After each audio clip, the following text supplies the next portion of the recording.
ओतूरच्या फापळेश्वर इथे एका विहिरीमध्ये बिबट्या खाली पडल्याची घटना नुकतीच घडलेली आहे आणि या संदर्भात वन विभागाचे देखील कर्मचारी इथं आलेले आहेत.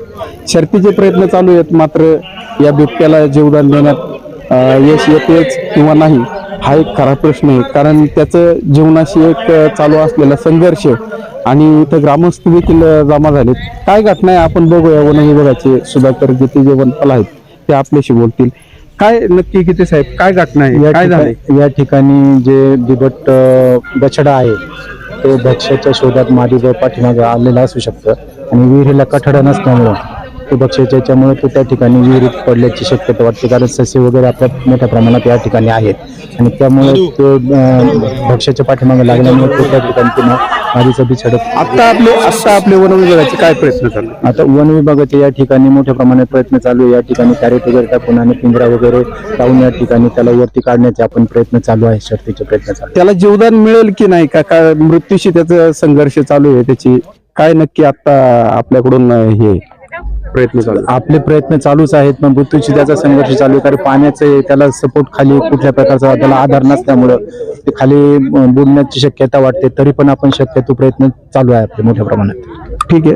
आपल्यासोबत इथं ग्रामपंचायत चे काही ग्रामस्थ इथं आहेत, त्यानंतर राष्ट्रवादी काँग्रेसचे युवक अध्यक्ष इथे आहेत. आपण त्यांच्याशी बोलूयात की अनुराग फापळे आपल्यासोबत आहेत.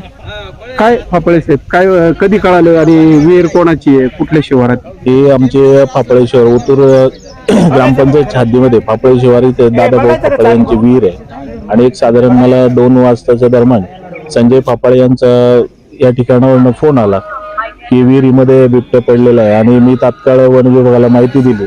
वन विभागाने तेवढ्या तत्परतेने त्यांचे कर्मचारी या ठिकाणी उपस्थित झाले आणि बिबट्याला वाचवण्याचे प्रयत्नही या ठिकाणी सुरू आहेत. पण मला वाटत नाही, कारण बिबट्या साधारण पाण्यामध्ये पडलेला वेळ जास्त झालेला आहे आणि तो पूर्ण थकलेल्या अवस्थेत दिसत आहे. बिबट्या वाचेल याची शक्यता फार कमी आहे. तरी पण ओतूर वन विभागाचे कर्मचारी यांचे शर्थीचे प्रयत्न सुरू आहेत आणि त्यांना माहिती दिल्यानंतर तात्काळ त्यांची टीम या ठिकाणी उपस्थित झाली. सर्व ग्रामस्थही त्यांना या ठिकाणी मदत करत आहेत. परंतु या बिबट्याचा आपण ज्याप्रमाणे म्हणतो आता तालुक्यामध्ये बऱ्याचशा प्रमाणात बिबट्याचे मानवी हल्ले झाले आणि मानवाला जसा बिबट्यांचा त्रास होतोय त्याचप्रमाणे त्या बिबट्यांच्या आदिवासाचाही प्रश्न, जंगल नष्ट होत चाललीत आणि त्यांच्याही आदिवासाचा प्रश्न निर्माण झाल्यामुळे बिबट्या आज मानवी वस्तीमध्ये किंवा आपल्या शेतामध्ये वास्तव्य करतोय, शिरकाव करतोय. यासाठी आता आपल्या महाराष्ट्र सरकारच्या माध्यमातून आपल्या बिबट सफारीसाठी निधी मंजूर केलेला आहे. त्याची वर्क ऑर्डर होईल तत्काळ. शासनाने याच्यावर जेवढ्या तत्परतेने निर्णय घेता येईल. फापळे साहेब, आज घडलेल्या घटनेसंदर्भात आपण चर्चा करूया. ही घटना गंभीर आहे. या बिबट्याचा वास्तव इथं दिवसा असतं की रात्रीचा असतं? नाही, या ठिकाणी बिबट्याचा वास्तव दिवस आपण साधं रात्रंदिवस आता शेतकऱ्यांना शेतात काम करताना बिबट्याचं आता दर्शन म्हणजे नित्याच झालेलं आहे. आता बिबट्याचं दर्शन असं काही विलक्षण असं योगायोग असं कोणाला वाटत नाही. कुठेही शेतात गेलं तरी बिबट्या दिसतोच. परंतु सुदैवाने आमच्या फापळेश्वर वस्तीमध्ये म्हणा या परिसरामध्ये बिबट्याचा कुठलाही मानवी हल्ला झाला नाही. आम्ही आमचं भाग्य समजतो.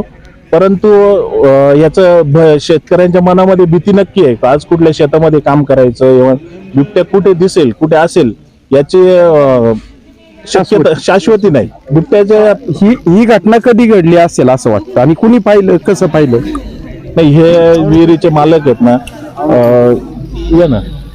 ते विहिरीचा पंप सुरू करण्यासाठी साधारण 2:30-3च्या दरम्यान विहिरीवर आले आणि बिबट्याचा गुरगुरण्याचा आवाज विहिरीतून आला. तर त्यांची शंका अशी होती की मांजर वगैरे, म्हणून त्यांनी विहिरीमध्ये डोकवलं आणि मग बाकीचे आमचे फापळेश्वरातील सर्व संजय फापळे वगैरे हे सगळ्यांना फोन करून सर्व ग्रामस्थ या ठिकाणी जमा झाले आणि मग वन विभागाला आम्ही तात्काळ माहिती दिली. त्यांची टीम आली, प्रयत्न सुरू आहेत. परंतु बिबट्याचं म्हणजे त्याला पाण्यात पडलेला वेळ जास्त झालेला असेल, कारण त्याची जी हालचाल आहे. वन विभाग शर्थीचे प्रयत्न करतोय काही? हो, त्यांची टीम प्रयत्न करते, ग्रामस्थ त्यांना सहकार्य करतायत सर्व यांनी.